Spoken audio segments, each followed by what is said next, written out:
Good morning. Julie, what has been the content of your presentations?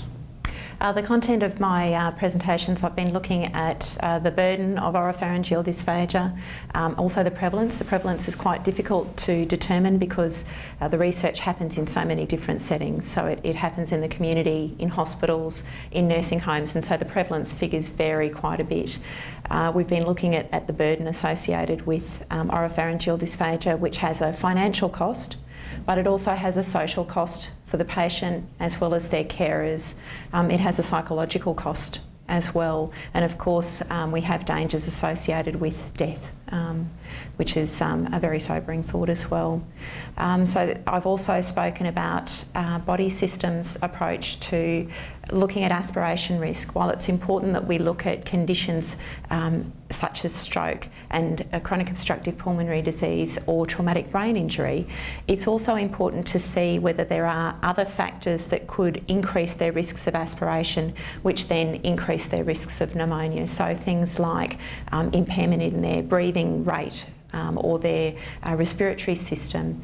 If they also have a problem with their heart system, like congestive heart failure, for example, that puts additional stress on the respiratory system and makes it more difficult for them to have a safe apnea period, and potentially it increases their chances of aspiration risk.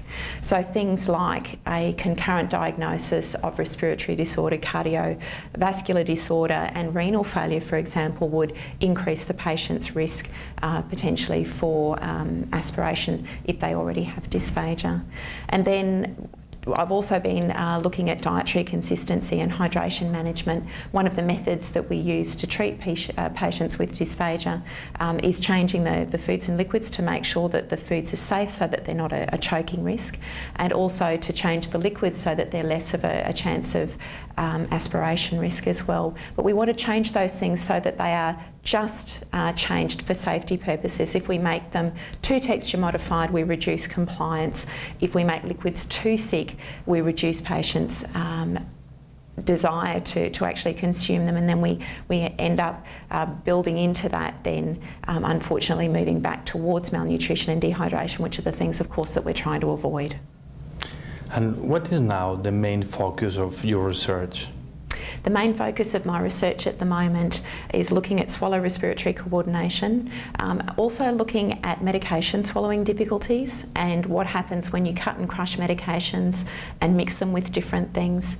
And then I also have an interest in looking at thickened liquids and how we measure those thickened liquids, and trying to come up with something that makes it easy at bedside to work out whether you've got the correct thickness level as well. And finally, could you please explain us why dysphagia care is so important in Australia?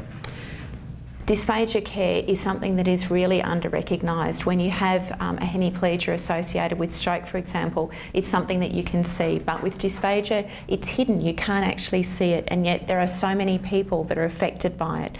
We have an ageing population, and the problem is just going to get worse. So I think that we need to be able to identify dysphagia and treat dysphagia, try and keep people in their homes for as long as we possibly can, and then if they have to move to aged care, providing them with foods and liquids that are going to give them the best quality of life as they finish. Okay, thank you very much.